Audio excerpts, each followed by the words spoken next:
Welcome to the Strong, Single and Human podcast, a real look at single parenting, how to navigate the ups and downs of life with kids on your own while keeping sane. We cover all manner of subjects from domestic violence, dealing with childhood trauma, through to fussy eaters and how to help your kids become resilient. I'm your host, Claire Martin. Welcome. This week's guest was born in Cleveland, Ohio, to a very Sicilian family. Her father played jazz trumpet and infused the arts into all of her experiences, and she was blessed to explore all aspects of creative, expressive art forms. She has been personally touched by addiction, adoption, and complex trauma, and as an athlete overcame extraordinary obstacles.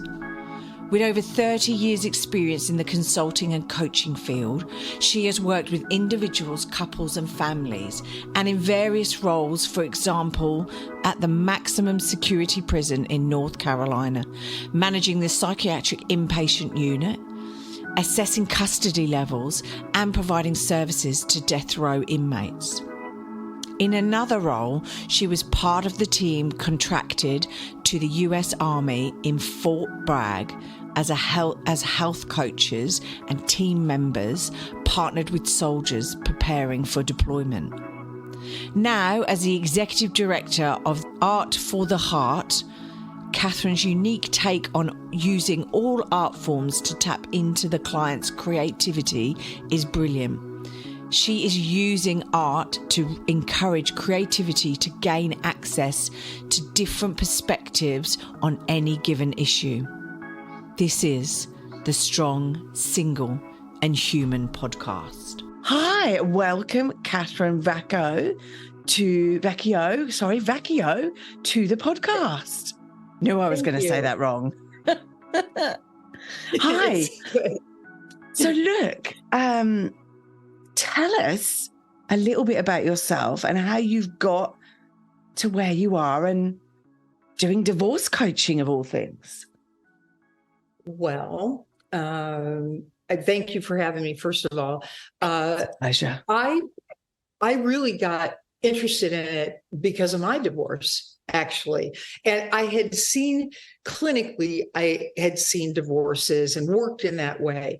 But to actually go through it, and mine was contentious for absolutely no good reason. But part of it too was if we would have had some structure like divorce coaching, we would have done a lot better. So that motivated me to want to do this. And there was an awareness on my part that I think that people look at long marriages and celebrate, and that's great. But I think it takes a lot of courage to say, I need a divorce. Yeah. I really do.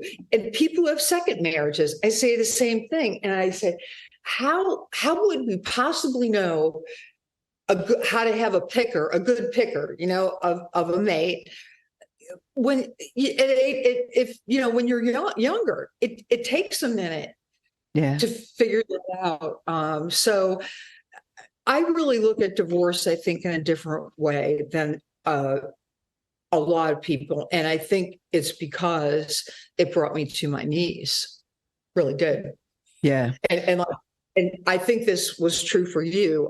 I think same with me. You're bound, and not only is it traumatic, but I was married, trauma of divorce, single mom, bam, there's no time to transition. No. I mean, suddenly it was like adopting my children. One day I'm not a mom, one day I'm a mom. That's hard. That's really hard. Yeah. Yeah. At least because so let me get this right. You adopted your children. I did. Yeah. Yeah. And so it's not like, and it's true what you say, right? It's not like, I'm doing a whole piece on adoption, and as interviewing a child who was adopted, and all of the idiosyncrasies of being adopted and all of the things like not being told and things like that, which was horrendous for her, right? But you're right. 1 minute you don't have children, the next minute you have a child, right? Whereas I suppose I'm being pregnant with my son, I had 9 months to get used to it, right? And even so, I don't think you can prepare and have 9 months of preparing what you give birth to. And my son's an angel, right? Well, angel, maybe not, but he's a good kid, right? And I think all kids are good kids. Yeah. And then the divorce side of things, well, yeah. I mean, toxic relationship, boundaries are crossed. And then when you get to that divorce situation, just the toxicity just goes through the roof because you're then dealing with finance and kids and what it can do. And the sober moment, it's kind of like people experience a moment of clarity. This is the end. It's not going to work. Yep. I'm facing not only this, but it's hard for some people. Some people that have worked and their spouse haven't. Now, I feel like even though it doesn't matter if they worked or not, you made a pledge to take care of each other, and that's the concept I think of 50-50 in a marriage. Yeah. But still, if somebody is money driven, and that piece doesn't matter. Think about like what it's like to go from, well, my retirement's $1 million and I'm comfortable. Now it's like 200,000, whatever, in that case. Yes. And the way we've been talking about this, even myself, I like to say my kids came to me through adoption. And, because it's the flags we wear or the flags we choose to wear. And I realized one day when I meet people, the first thing is, I've been divorced, divorced, remarried, like they have to put right. I mean, I feel like that. I was in 20-year marriage, all that, right? Well, I don't want to wear that flag. I don't want to hide it. Yeah. But I don't have to lead with it. I would not deceive with it. But do you see what I'm saying? It's like, I want to present myself, and my children are the same way, as I'm an artist. I love watercolors. I love children. It doesn't make sense. So and instead of leading with I'm a single mom, it's leading with I'm a mom, right? It doesn't matter whether I'm single or not, right? I'm a mom. And so it's about reframing that so that you're not like underlining the single bit and looking desperate, and I'm not, right? So, yeah. Exactly. And I really feel like, come on, everybody. It's great. Marriage can be great. It's a little bit like a surprise package. You know what I mean? Like most people, I really haven't met anyone per se that I can think of that didn't become aware of all kinds of things, whether they're wonderful or very difficult. And, that piece of it, compassion for that. That's so difficult. I mean, we need to be compassionate. Divorce is not a failure. And to me, it is such a celebration to be able to say, stop. Yeah. Stop, enough. Enough is enough. It's not working. Yeah. Like you were saying. Yeah. This is the thing, right? Because is it that we all applaud people who have been in 50, 60-year-old marriages, right? Who, I mean, if they've worked, I mean, there are ups and downs in marriages, and I agree, right? But if you are not living the life that you need to live, want to live by staying in your marriage, right? Then aren't you doing an injustice to yourself? And yes, and yet, while that to me is the most important, with divorce, you're not only looking at that existential question, now you're facing half of the time, I don't see my children. That was so hard for me that my children were in a school and I literally became the athletic director at the school, and I was able to see your kids. And not to say enmeshment, but it was really helpful that first year, and they were little too. It was really, I think it was helpful for them too. They got to be the big shots at lunch in the gymnasium because I had the big glass office. But that alone is so hard. I mean, right? Yeah. Yeah. It's really. And I say yeah, as though I know what you're talking about, right? But I have my son 24/7, but there were times where he would go away for the weekend, right? And initially, at the beginning, it is hard, right? Because you sit there and you just miss them. You ache for your child because they're with you all the time. And then you separate and then they're not there and you go, well, what do I do now? And it does take time to gradually build your own life up with, like, you know, you go and you can do things. And it is about, when you don't have your children, keeping busy. So make a list of things that you need to do and all of those things. But look, so all of this journey that you went through regarding your divorce led to you being or becoming a divorce coach and doing divorce coaching. So what is divorce coaching? What do you do?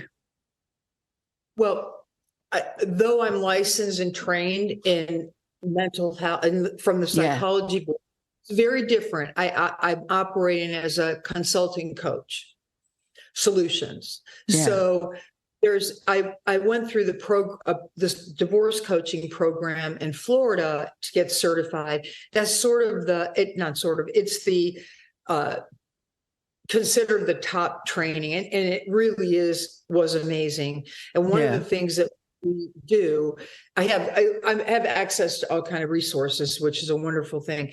But we go through a format of step by step the process that one goes through, and the immediate is filing. That is so hard. Step one: start the grieving process. Right. Yeah. And you have to file, or somebody files.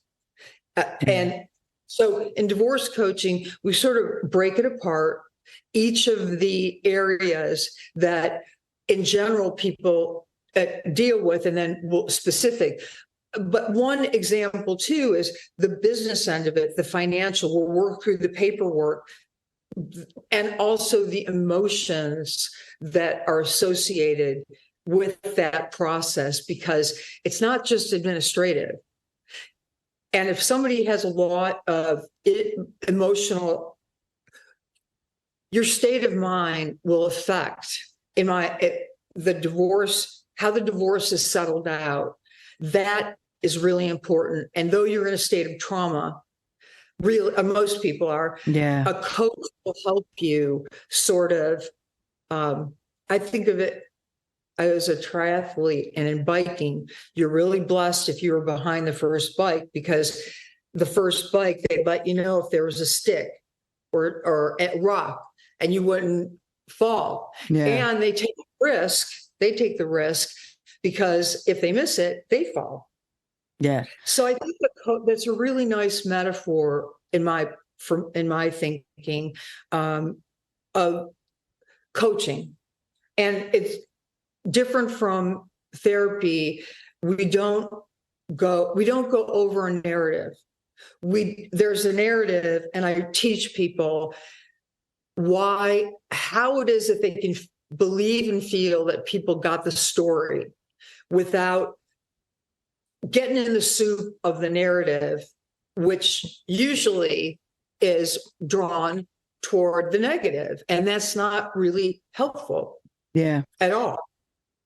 And I've got to say, with divorce, right, you're moving, and I was talking to somebody about this the other day, you're moving away from an emotional connection, sharing of your life or whatever with a person, to basically a really cold transactional relationship as such, in the fact that it is, and And that's difficult because there's expectations and things like that went on in the relationship, right? So you're grieving the fact that the future you had with that person is maybe no longer there.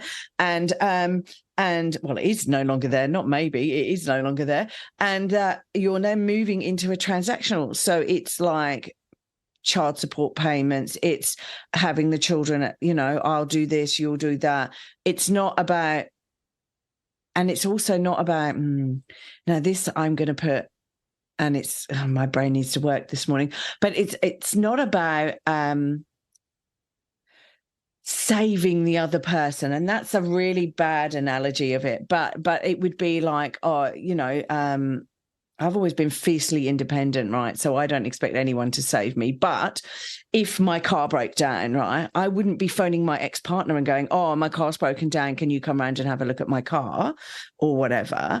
I would go and get somebody to fix my car because it's my car and I'm no longer in that relationship where I can call for help as such from that other person because we are divorced, separated, whatever. It's about then you're on your own, right?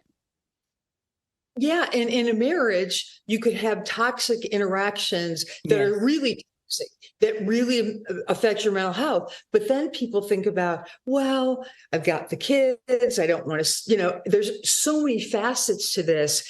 It's not like, let's say a friend that for the most part usually is not got business, sex, intimacy, right? Spirituality.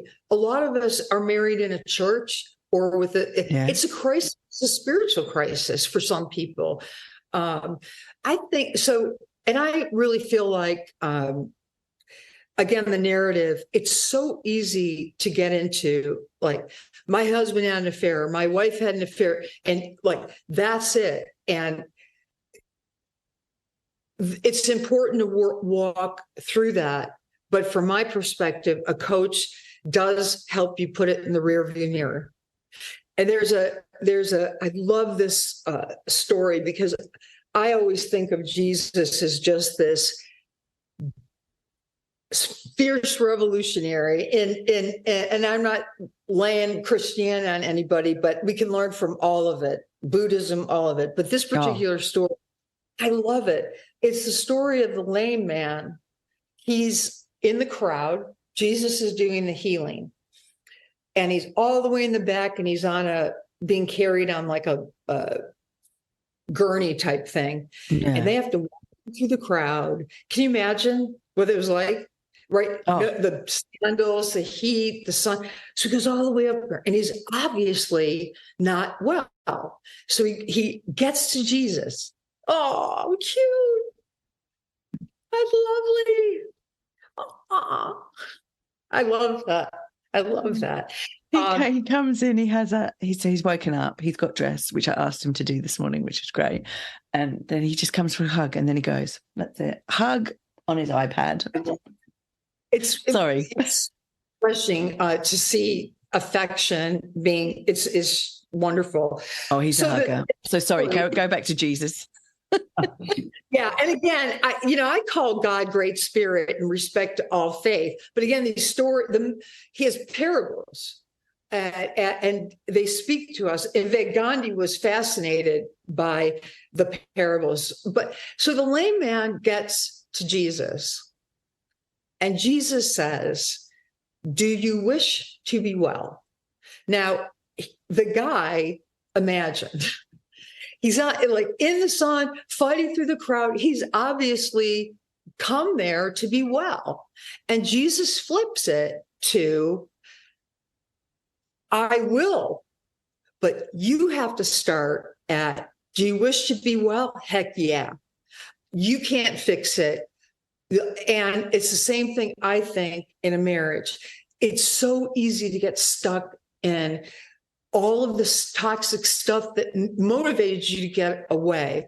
And my question is, do you wish to be well? You divorced them to be well. And the only way to do that is not ignore it and push it away. It's walk through this process and honor what's happening and move forward in peace and not in a trance of my wife or my husband did this.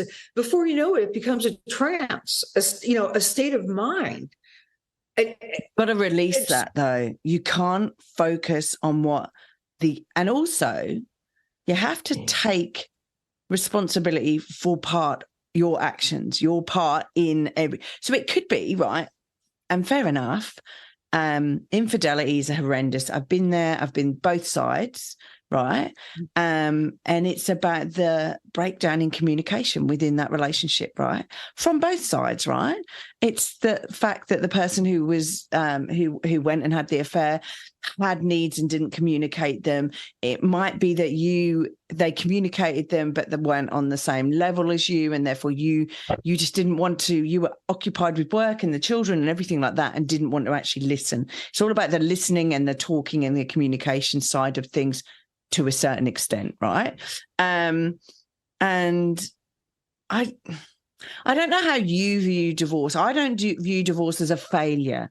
I view divorce as I'd view divorce as a process through life, a transition from one stage to another stage of your life, right? Like hitting 40 or 50 or 60, right? And some people transition into the next stage of their life together, and some people don't, right? Because it's lessons that need to be learned and journeys that need to go on, and I don't see it as a failure.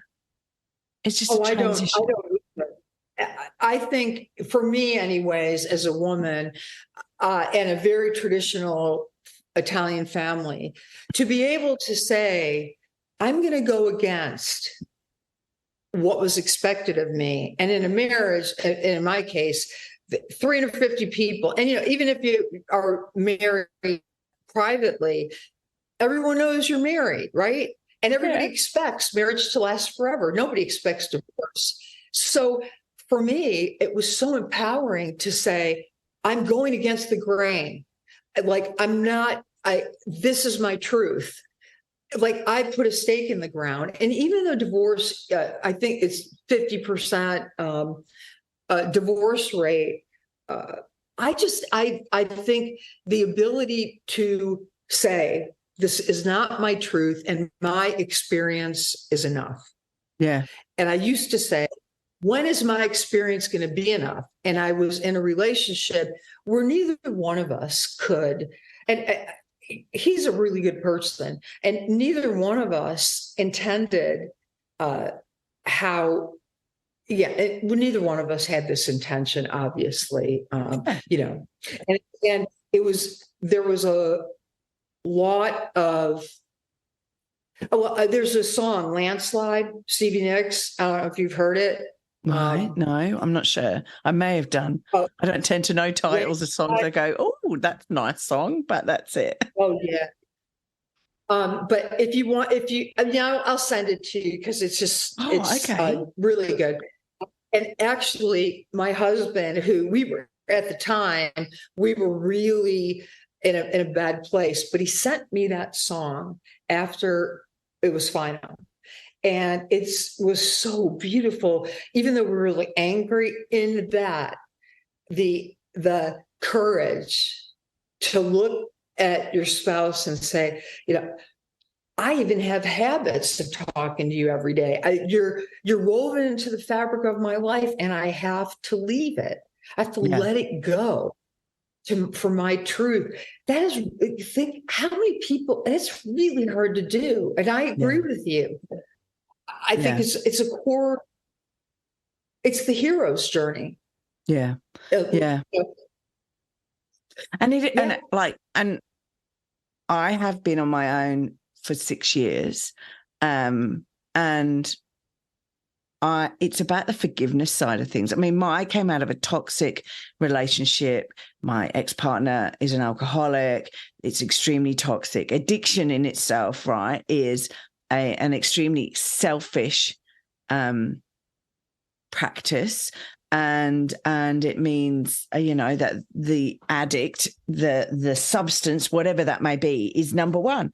And to actually, and to actually then work through and forgive the other person for the heartache, for the pain, for the continued abuse or neglect. I'll say neglect. And it's through no fault of themselves, but it is it's a conversation they have with themselves. It is the addiction, basically, that means that the substance comes first before children, before family, before anything, even before life, right? Before their life to a certain extent, because they're putting their life on the line, right? And so it's about forgiving that person for all of that, right? And it takes time. It does take time. Yeah. And for me, what's really helpful is embracing. And it took me a while to really embrace the idea that addiction is a disease. And what does that really mean? Yeah. And like you're saying, selfishness in the 12-step program, one of the tenets is addicts aren't bad. They're sick. No. And it helps. Now, it doesn't mean that you can't be angry. You can't. In fact, there's a whole chapter in the big book in Alcoholics Anonymous that is all about that. To do the program, one has to admit and embrace that 10 years of using would easily make everyone skeptical. Yeah. Why wouldn't it? Yeah. Right? So, yeah, I think that kind of helps me not to say that it didn't affect me and I need to give voice to that, because it helps the addicts. Here's the consequences of you using. You may not care about you and everyone else, but do you see this? And the other part is when somebody's in an impaired state, again, I'm not saying that it's okay to continue. If you think about it, how would people know how they're behaving? Because they're in this impaired state. Yeah. And that piece alone for people to embrace is you are moving your body, your mind, your mouth, your soul in ways that you have absolutely no control over. Yeah. You could absolutely, if you don't remember anything that you did, that is a really scary place. You could break the law. I mean, there's consequences of that. Yeah. I think relapse too is part of the disease. And I feel like in 12-step, there's I get kind of pushback on that idea.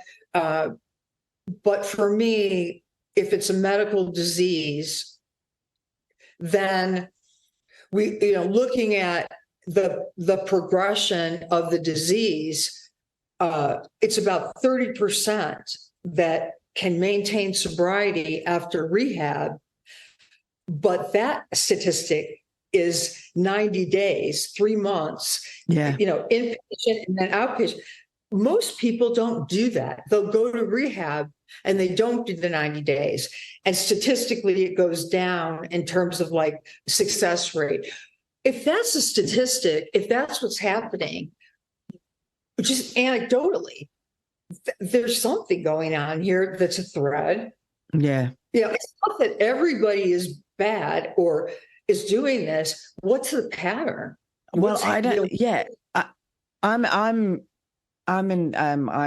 I've delved into the addiction side of things because it's touched my life on so many different ways, with like me being in a relationship with an adult child of an addict, right? And they're not the addict, but their parent was, right? And all of these things, right? And then to be in a relationship with an addict, right? And all of these various different things.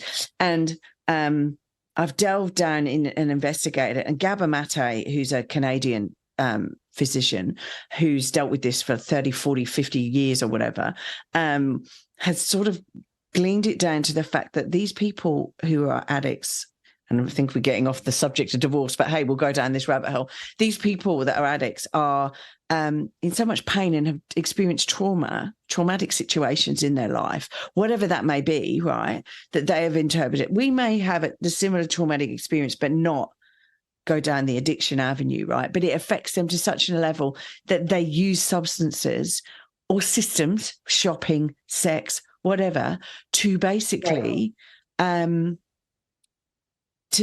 blur, numb the pain, basically.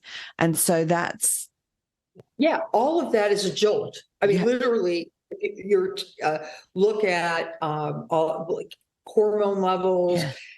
It's like a shot of a drug, and divorce is so painful. I do think in many ways you see addictions emerge or get triggered in divorce, because for most of us, that is the quintessential crisis. I went through infertility, which leveled me. And then the divorce was connected to that in so many ways. Once my children came through adoption, there was so much grief, and this picture look. And most people, as we're thinking about it, that we were talking about addiction, I have to say, most people that were even my friends went into a state where they did a little drinking or they did a little using. And so if somebody, that could trigger a whole host of things, but it's so painful. I think every parent that went through COVID lockdown increased their drinking and whatever else within the COVID. I mean, I'm in Melbourne, right? So we were the most lockdown city in the world, right? 265 days, I think. I can't remember now. It's a blur. But like, having your children at home and working and doing all of the other stuff and having your partner at home with you, right? Drinking or something's going to give, right? So, yeah. Yeah, and I work with developmentally delayed autism, which takes a lot of energy to parent, right? And Matt, I mean, they're on a schedule where you get these breaks, and it's different in the parenting. And the domestic violence went up tremendously in COVID. The World Health Organization said we've never seen such a mental health crisis, and how will people respond to it, because COVID has done it. And if you believe, as I do, the research which says connection is the key to longevity of life. It's not exercise or food or diet. And so I think in divorce, I have seen just people withdraw into drinking, or they feel ashamed. And it's the very thing that needs to be addressed, because isolation, in my opinion, just highlights the loss of divorce. The death quiet of here we are. And then when your kids are scurrying around and then they go out for visitation, it's like, what do I do? Well, it is though. Right. You're not in that space where you're even thinking about self. I mean, for me, that's just the truth. That's where I was. And I felt so guilty for the divorce. I really did. My friends would say to me, are you kidding me? You get a break. Ken has, come on. But I had so much guilt and worry, right? Because of the divorce. It pushed it down. I was drawn, because of my personality, drawn toward not taking care of myself, fueling by maintaining this idea that perfection is the goal, and that I can make up for, versus this is real. We have to grieve it. There isn't a way to make for that, but you can keep building your relationships. So and I got to say to you, guilt was a big thing for me. I wasn't married to my son's dad, but like at the end of the day, it is like a marriage, right? I didn't have the piece of paper, but I was with him, right? And we'd been together for a period of time, and it was the guilt of affecting my son's life, right? I didn't care about my life. It wasn't about me. It was about the fact that I brought somebody into the world, and then I split his family up. So his dad wasn't living with us. I wasn't dealing with that family situation, right? And my parents are still together. God knows how. their choice decision. I don't know how, they just are. So me and my brother have always experienced a family unit, right, of my mum and my dad and my brother, and it's always been a constant. And to actually, and I think that was I've been divorced, I've been married and divorced, but I had no children, right? So I've been through the divorce thing, but it's easy when you don't have children and too much to actually split up. But when you've been together for a period of time and you've got all of that history and all of that, you know, and the kids and finances and blah, blah, blah, that's a whole different kettle of fish. And but mine was the guilt with my son. I'm going to mess his life up, as it were. Well, I understand. I get it. And as a woman who adopted, my children came through adoption. I felt like, hey, I raised my hand. You know, like even in the sense that pick me. Like I didn't just get pregnant. Here you get a choice. Yeah. And you chose me. Would that have been a better choice? And the guilt of that.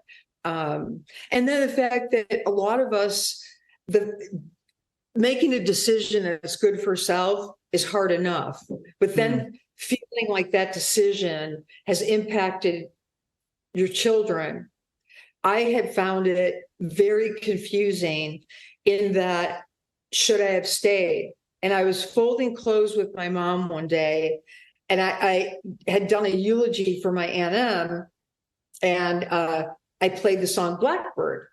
So Mom and I were folding clothes, and she said, "What was that song again?" And I said, let's listen to it.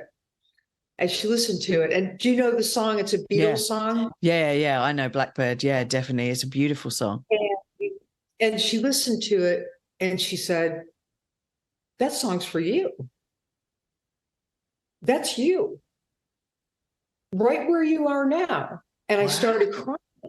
And I said, "Mom, I wonder, all of this angst in a divorce." And she's so wise. She looked at me and she said, "The divorce is so painful that you've forgotten how much pain you were in the marriage." Yeah. And I thought, that's true. And I would go back and forth. Could I have compromised for the sake of my kids? I think that my daughter is in her late 20s. Yeah. She is so aware she is so empowered about her decisions. And I think a lot of it is our kids watch us. Oh, yeah. They really do. And we know that's the right thing. We know that staying in a really toxic marriage is not quite fruitful. Yeah. In many ways, right? But and then it's hard to sort of think, well, bargaining, could I have worked this out? And you look at your little children, and I think it's really helpful, divorce coaching, because a coach can keep you in your lane and remind you of what is true, because our minds go to negative places and shame places. I agree. And just validating our thoughts, our feelings are not reality, in that looking at the balance of it, that marriage needed to end. And it needed to end for my children's sake. Yeah. Oh my God. People don't think that. No, they don't. I didn't think that, right? But how would my son be if he was brought up in a situation where his father is constantly going around in the addiction cycle, right? And, being sober and then and trying to deal with his demons. And I have this conversation even now with his father that says, you need to go and deal with your trauma and your demons to get out of this cycle, right? And I know they're scary, and I call them demons, right? Because to me, I sit there and I go, there's such a scary thing that he doesn't want to deal with them, right? And that's fair enough, right? And it's his choice and his decision, and neither me or his children can influence that, right? It is his decision. But my son would be a different person if I'd have stayed. There's I'm responding. This is my Yeah, no. There's a concept concept in cognitive behavioral therapy. It's called hindsight bias. Oh. As soon as I heard the words, I had a moment. It's the what ifs.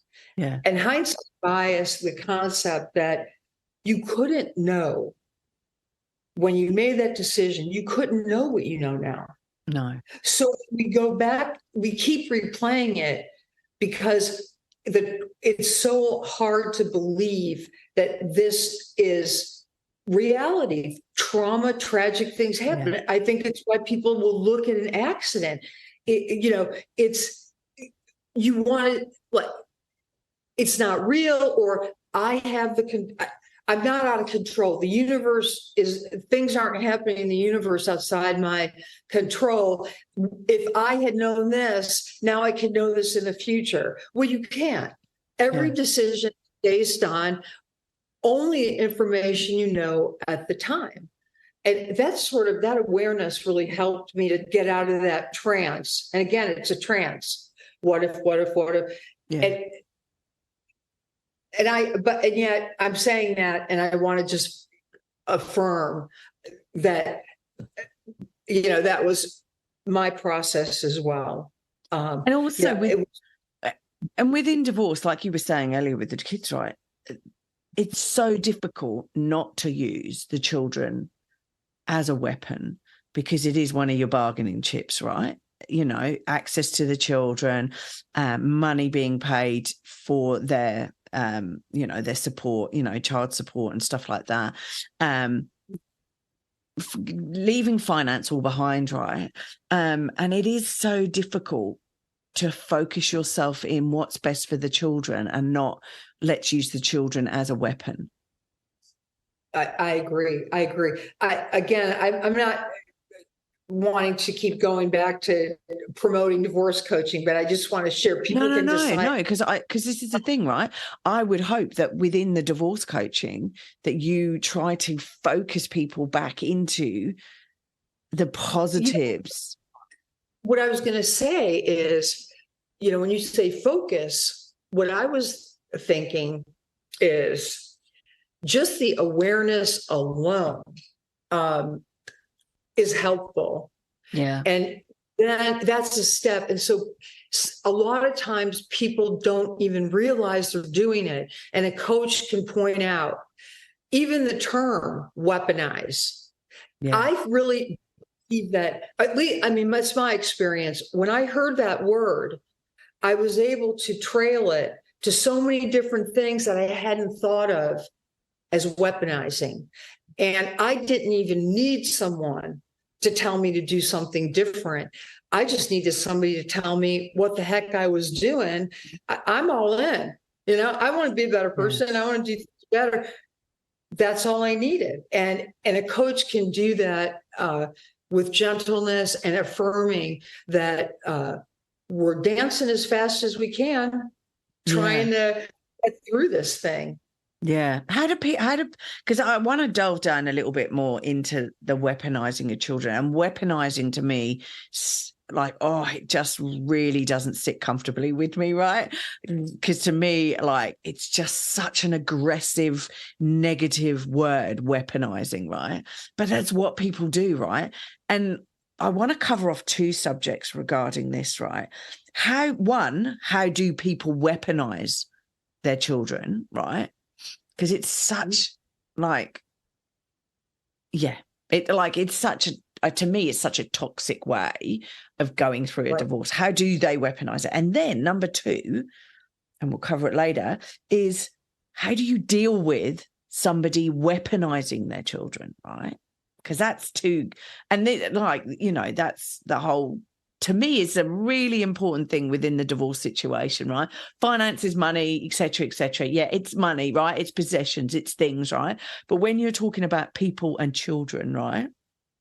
That's where I go. We need to desperately get this right and continue to get this right when we go through the co-parenting situation. So let's go back to my first question. How do people weaponize their kids? What examples have you seen in doing your divorce coaching? the first thing is no boundaries and telling them too much, you know. Oh, wow. Or talking about things where they can hear it and it's overwhelming. They're not ready for it. A little girl and I were talking the other day, and she's so cute. I learned about the birds and the bees, and it's like scary. And I was like, yeah, I know, but you know what? When you get older, it's fun. It's and I said, well, and I said that's how it is. But it was too much information for her little. And cognitively, she just couldn't, it was too much. Yeah. And I think the first thing is so simple in that being conscious of the boundaries. And it's important to help kids understand what's happening. But I always call the bedroom the nest. Oh, wow, okay. And I'm still looking for the warm little nest place. And at the doorway is where the nest to the bedroom. The bedroom's the nest. At the doorway, you're entering the nest.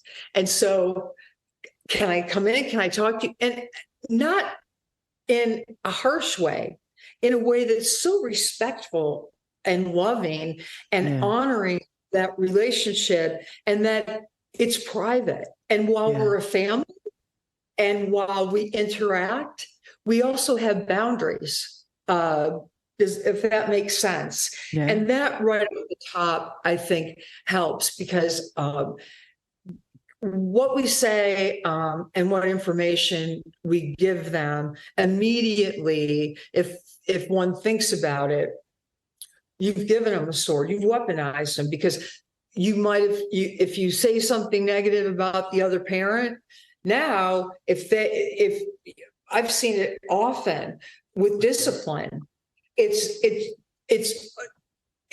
can be used as a manipulation for kids to get what they want, and or people in divorce to get what they want, withholding visitation, not if in the order every Thursday at X time is a half an hour call, instead of encouraging the kids, look how much your dad loves you.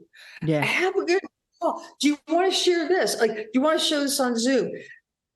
No matter how angry one is, that's the boundary that is not helpful for them to hear it.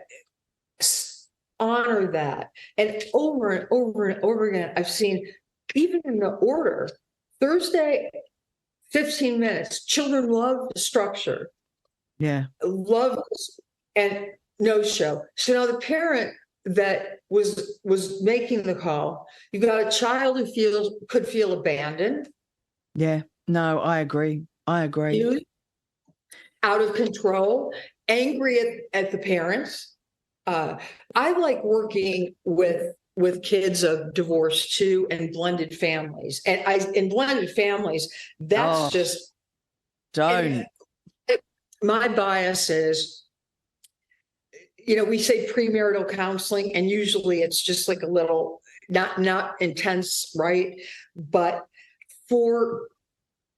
if you're blending families with kids, please prepare them, because sit down and help them understand. Yeah. Transitions like this in life are really, really hard. Yeah. And I use that technique, this kintsugi concept in Japan, when pottery breaks, they repair it with gold leaf. And the more kinds of gold leaf the pottery has, the more beautiful it's considered. So we go through the process of actually doing it. And there's stages in it. Like, before it's not a matter of just slapping it together and trying to make it look like there's a mindful process. Like, you've put the gold leaf on. Now you must step back and wait. Watch, just mindfully wait and watch. Don't jump in and try to fix it or correct it. Or stop. And that has to happen in divorce. So the family, we sort of talk about these pieces as the individuals and the individuals in the family. And when there's conflict and brokenness, can we look at it? Can we contract with each other that we're going to really try to look at it as kintsugi, and the kintsugi piece is front and center to where a family sees it. Yeah. And it's hard to live up to that contract, that I invite you as my family to help me get back, help me get back to communicating and working through this as a team. And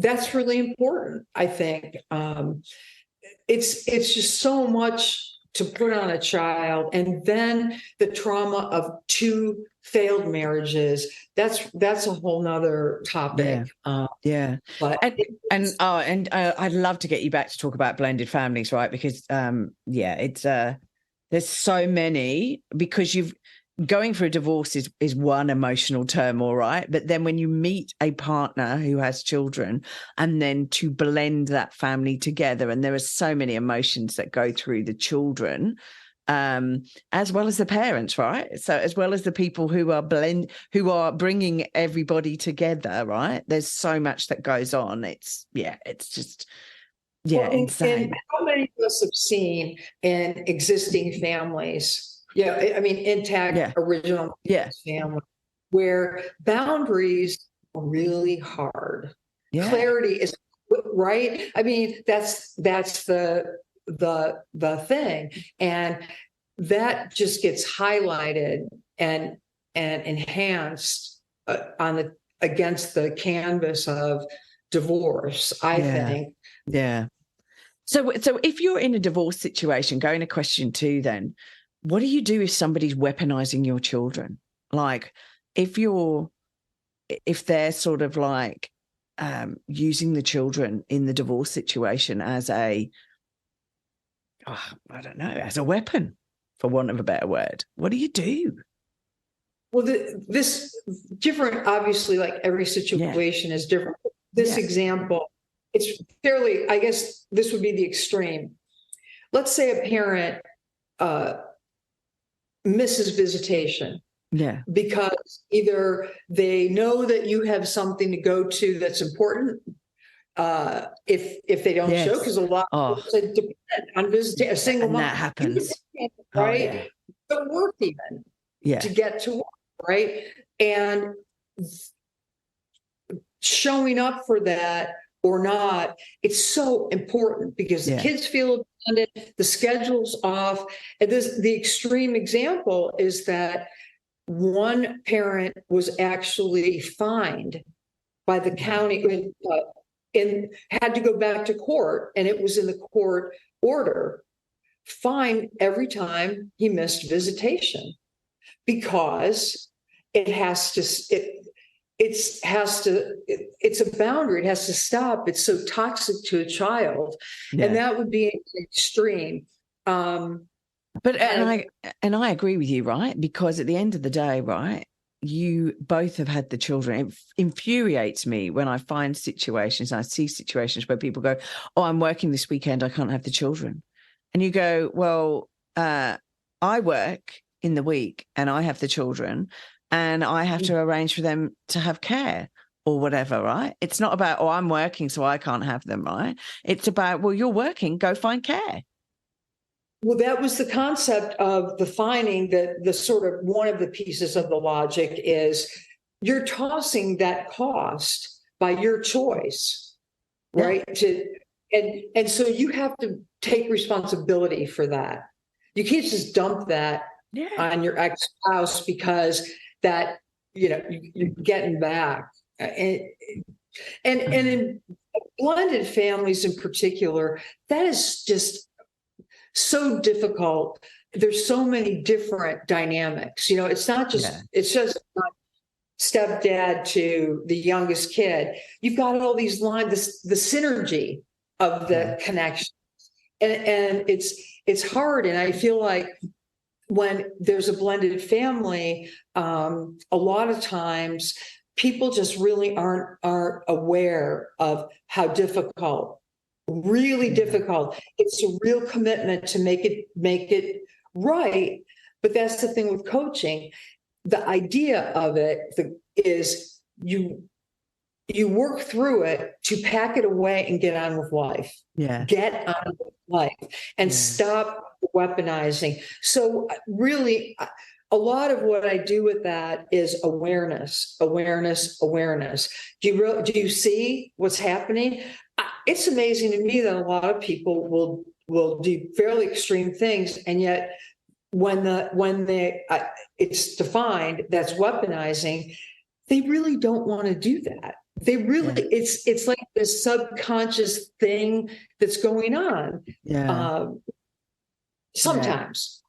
Yes. No, I agree with you regarding all of that weaponizing and situation and stuff. And blended families is a whole different podcast in itself, because there's so many emotions with the kids and the parents and things. So look, thank you for talking to us about the divorce situation and divorce coaching and sort of how it would help the situation and some of the aspects that both you and I have been through regarding separation, divorce, etc. How do people, if they want to know more about the divorce coaching, speak to you about various different other subjects, because there's a lot of information out there, how do people get in contact with you? I have my nonprofit organization, Art for the Heart, and we use art to inform the healing process. So the website is artfortheheartfoundation.org. Yeah. They could reach me that way. And then on that web, we have all kinds of different ways to connect. Yeah. But I think it's really important to have chemistry and trust. So I would interview a couple people and you could find resources on coaches through Peggy Cooper, who runs the Certified Divorce Coaching Training Program. Wow. And you will be exposed to top flight. Really, these are the top flight. And I love doing this work. I mean, and I love talking to people who are brave enough to pick up the phone and say, I need help. Yeah. Because to me, right. But so that's how they can reach it. But really, Peggy Cooper, you will have, and it's called Certified Divorce Coaching, CDC, in Florida. Yeah. I felt like training was as helpful as my master's degree. I really did. Wow. They're really good. And the thing is, right, divorce coaching, right, although people sit there and go, well, why do I need a divorce coach? Because like I've got my friends and stuff like that. But and I found it handy. I mean, I didn't have a divorce coach. I wasn't getting divorced, but I had a therapist and a counselor and stuff like that I went to see all the way through towards the end of my relationship, and then all the way, 2 years after it or whatever, to just deal with the trauma of it, right? And to heal from it and try and help myself heal from it. But I didn't feel as though I could talk to my friends about things because I needed somebody outside of who knew me to be able to draw and make me aware of things so that I could then go, oh, yeah, I hadn't thought of that. Whereas friends and family members are too close. Well, and also I think it's practicing empowering the narrative. Most of us get divorced and with the hope that we can start a new life. Yeah. If it's constant conversation about the divorce and the ex-marriage and well, you might as well have just stayed there, because that's where your spirit emotions are. And even in therapy, I mean, it can help, but I think it's like that. Do you wish to be well? And some people hang on to it because they don't want to let it go. Yeah. They don't want to grieve it and pack it away. So it stays alive.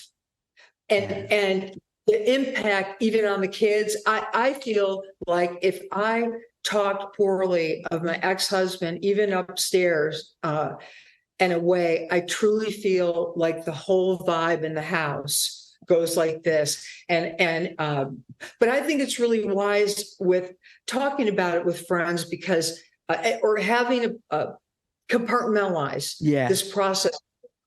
So it's not who you are. Like, I'm adopted. No, not necessarily. No. You can wave that flag, right? But, or you can put it away, pack it away, but it's some work, I think. Yeah. No, I agree. Look, one final question for you, Kathryn. What piece of advice have you been given, let's call it regarding divorce, that you would keep and still use if you went for another one, but let's hope you don't? Let's see. My mom, I know I go back to my mother. Shame. I love her. Yeah. She actually would always say to me, and this was passed on to her from our accountant, who had a daughter who died at 16. Wow. So this phrase, don't get tired. Wow. What does that mean? Stay in it. So, okay. Stay in it. Just keep going. Stay in it. Keep fighting. You'll get to the end of the race. And, the don't get tired is, I think, the idea of indulging. Yeah. Keep going. Because it's so painful and so difficult that it can be really depressing. Yeah. And not moving on with a new life. And she would constantly say, and the other thing was, if you don't know what to do, don't do anything. A really close friend of mine, that was what his advice to me would be. And I wish he'd taken his own advice. But he'd said, look, if you don't know what to do, like, what's the penalty of doing nothing, right? Just do nothing for 24 hours and see what happens, right? And then if you feel like you need to do something, then go and do it. But just do nothing for 24 hours. Give yourself 24 hours. Still, on my door says stillness. There's a professional football coach here in the States. He, with his pro football players, he said constantly, don't send the text. How many of us have to send by? Exactly. Leave it for 24 hours. Leave it for 24 hours, people. In divorce, that was a trap for both of us. Yeah. Damage is done. You throw and it's in writing, right? Somebody copies that text, you're buggered, really, if you go to court. So look, Kathryn, thank you so much for coming on the podcast and talking to us about all of this. Thanks so much. And it's been such a pleasure. I've really enjoyed meeting you. Thanks a lot. It's been fun. Thanks for listening. If you've enjoyed this podcast and you would like to hear more, please hit subscribe wherever you like to hear podcasts. If you would like to support us further, share this episode with your friends and family. And finally, drop us a review on iTunes, as I'd love to hear your thoughts, comments, and ideas. It all helps me to understand and produce awesome content you want to hear just like this. If you want to check out our past episodes, write to us, appear on the podcast, or for links, resources, and show notes, go to our website, www.strongsingleandhuman.com. We are also on all the usual social media platforms, Insta, Facey, and Twitter. I hope you have a wonderful week, and I hope to see you back here again soon. Be kind to yourself, and remember, no one is perfect. We're all just putting one foot in front of the other and doing our best. I'm Claire Martin, and you've been listening to the Strong, Single and Human podcast.